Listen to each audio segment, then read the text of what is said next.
ابھی کل میں نے مولانا طارق جمیل صاحب کا ایک بڑا زبردست کلپ سنا. یہ سالگرہ پر کہیں ادھر ادھر نہ چلا جاؤں, اس کو گچی پکڑ کے رکھیں اس کو. تو وہ بیان میں فرما رہے تھے, بڑی زبردست انہوں نے کارگزاری سنائی. میں کہیں جا رہا تھا تو کسی نے کہیں بیٹھا ہوا تو کسی نے ان کا کلپ لگا دیا. بڑی زبردست انہوں نے بات بتائی. انہوں نے کسی ملک کا یا کسی شہر کا نام لیا, وہ نام مجھے یاد نہیں ہے. کسی علاقے میں جماعت گئی, تبلیغی جماعت. تو کہتے ہیں کہ اس شہر میں ہمارے کسی جماعت کے ساتھی کو ہارٹ اٹیک ہو گیا. جماعت کے ساتھی کو. اب اس جس کو ہارٹ اٹیک ہوا ہے اس کو ہاسپٹل میں لے کے جا رہے ہیں, پورے شہر گھما لیا, کوئی ہارٹ کا اسپیشلسٹ ہی نہیں مل رہا. یعنی کوئی ہارٹ اسپیشلسٹ ڈاکٹر مل نہیں رہا. بڑے پریشان ہو گئے. پھر کہہ رہے ہیں حیران بھی ہو رہے کہ یہ کیسا, یہاں جب کسی کو اٹیک ہوتا ہے یا کوئی دل کا بیمار ہوتا ہے تو کدھر جاتا ہے؟ اتنا بڑا شہر ہے, اتنی آبادی ہے, تو ہارٹ کا کوئی اسپیشلسٹ ہی نہیں ہے. کیسے یہ لوگ زندہ ہیں؟ یہ مرے کیوں نہیں؟ آدھے تو مر جانے چاہیے, کیونکہ دل کی بیماریاں تو 50% تو میرا خیال ہے ہو گئی ہیں. تو کہہ رہے ہم نے جب وہاں تحقیق کی تو لوگوں نے بتایا یہاں کوئی پورے شہر میں دل کا مریض ہی نہیں ہے. دل کی بیماری کسی کو ہوتی نہیں ہے. بلڈ پریشر نہیں ہوتا, شوگر نہیں ہوتی, برین ہیمریج نہیں ہوتا. سمجھ رہے ہیں بات کو؟ اور دل کی کولیسٹرول لیول سب کا نارمل رہتا ہے, کوئی موٹاپا ہی نہیں ہے, تو یہ بیماریاں ہی نہیں ہیں. ارے کہہ رہے میں نے حیران ہوا کہ کیوں نہیں ہے, یہ کیسے, کیا کھاتے ہیں یہ لوگ. پتا چلا کہ پورے شہر میں کوئی بیکری ہے ہی نہیں یار, میرا خیال ہے بات.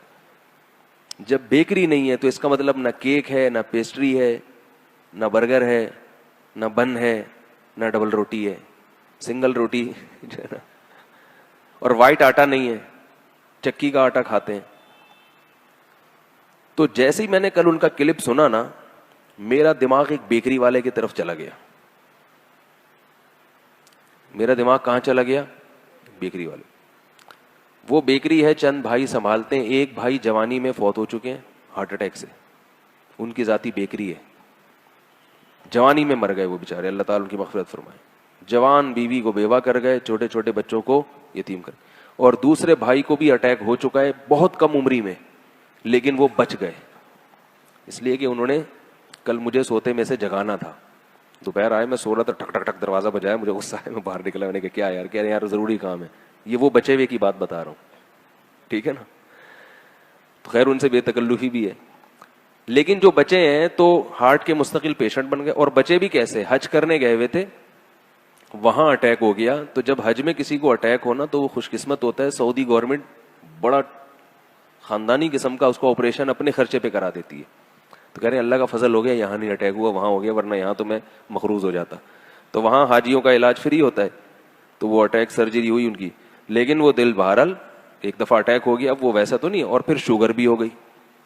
تو میں نے ان سے 3-4 سال پہلے کا یہ واقعہ ہے, تو میں نے ان سے پوچھا تھا کہ آپ تو بالکل ینگ ہو, دیکھنے میں بھی لال سرخ صحت مند, آپ اس وقت مجھے نہیں پتا تھا ان کی بیکری ہے کوئی. تو میں نے کہا کہ آپ کو یہ اتنی کم عمری میں شوگر بھی ہو گئی اور اٹیک بھی ہو گیا, کیوں؟ تو انہوں نے کہا میری بیکری ہے, تو میں سارا دن بیٹھ کے کبھی ایک بسکٹ وہاں سے نکال کے کھا لیا, کبھی ایک کیک وہاں سے اٹھا کے کھا لیا, مدہ ذلہ لا لیا, جو ملا کھا لیا, کبھی ایک پیسٹری چکھ لی, تو چکتے چکتے بھی کافی ہو گیا. جب انہوں نے مجھے یہ بات سنائی تو ان کے باقی بھائی بھی بیکری میں بیٹھتے ہیں. اگلے سال ان کے دوسرے بھائی کو اٹیک ہوا. انہوں نے پہلے بھائی سے شاید عبرت حاصل, بولو نا بھائی, نہیں کی, کہ ایک بھائی کو پیسٹریاں کھا کے یہ سب کچھ ہو چکا ہے, تو اب دوسرے کو تھوڑا خیال کر لینا چاہیے, یا احتیاط کی ہوگی, مگر وہ اتنا پہلے کھا چکے ہوں گے کہ اب اس احتیاط سے بھی فائدہ نہیں ہوا. وہ بیچارے سیڑھیوں سے نیچے اترتے ہوئے اٹیک ہوا, گرے, اور آن دا اسپاٹ ان کی موت واقع ہو گئی. تو مجھے حضرت مولانا طارق جمیل صاحب کی جب میں بات سن رہا تھا تو مجھے وہ بیکری والے کا قصہ یاد آ رہا تھا. اور ایک اور بھائی ہے, 3 یا 4 بھائی ہیں, تیسرے کو بھی شاید شوگر ہے, کیونکہ ان کو میں نے دیکھا کہ وہ کیا کر رہے تھے, تھوڑی دیر میں جب گیا نا تو تھوڑی میں جوس پی رہے ہیں بیکری سے. میں نے کہا یہ کیا کہہ رہے ہیں یار, میری شوگر لیول بالکل ڈاؤن ہو گئی ہے, تو مجھے ایک قطرہ یعنی 1 گھونٹ پینا پڑتا ہے. تو تیسرے بھی ہیں, چوتھے کا شاید اللہ کرے عافیت سے ہوں. اب تک میں نے بھی خیریت پوچھی نہیں ہے, کافی دن ہو گئے, ٹھیک ہے. تو حضرت مولانا تاج احمد صاحب نے کیا فرمایا, پورے شہر میں کوئی بیکری نہیں ہے. یہ جو ہم بغیر چھنا ہوا آٹا کھاتے ہیں یہ نقصان دیتا ہے, اور بیکری میں چھنے ہوئے آٹے کا بھی آٹا اندر کا ہوتا ہے, میدا ہوتا ہے. یعنی جب گندم جب کٹائی ہوتی ہے نا تو 4 پروسیس سے گزرتی ہے. وہ ایک تو ہوتا ہے کہ وہ ہلکا ہلکا اس کا چھلکا اتار دیتے ہیں اور باقی چھلکا رہتا ہے, وہ چکی کا آٹا کہلاتا ہے. دوسرا یہ ہوتا ہے کہ وہ آٹا چھان کے بالکل اس کا فائبر ختم کر کے وہ سفید آٹا کہلاتا ہے, جو ہوٹلوں میں جس کی روٹی پکتی ہے, نان جس کو کہتے ہیں. اور بیکری میں یہ نہیں ہوتا. بیکری میں اس سے بھی آگے کا پروسیس ہوتا ہے, جو بالکل اندر کا میدا ہے, جو سوائے کولیسٹرول پیدا کرنے کے, چربی پیدا کرنے کے کسی کام کا نہیں. اور پھر اس میں سوڈا ڈال کے اس کو پھلاتے بھی ہیں. نہیں آ رہی بات میرا خیال ہے, سوڈا بھی ڈلتا ہے اس میں, پھر وہ سوڈا آپ کے پیٹ میں جاتا ہے. وہ سوڈا بھی, تو وہ ڈبل روٹی بھی ایسا ہی ہے, وہ بھی پھولی ہوئی چیز ہے, انرجی ہے نہیں, پھلا ایسے دیتی ہے جو آدمی دیکھنے میں ایسے لگو کہ جیسے وہ آرنلڈ نام ہے اس کا چھوٹے بھائی, لیکن اندر سے کیا ہو گئے, ہوا کے غبارے.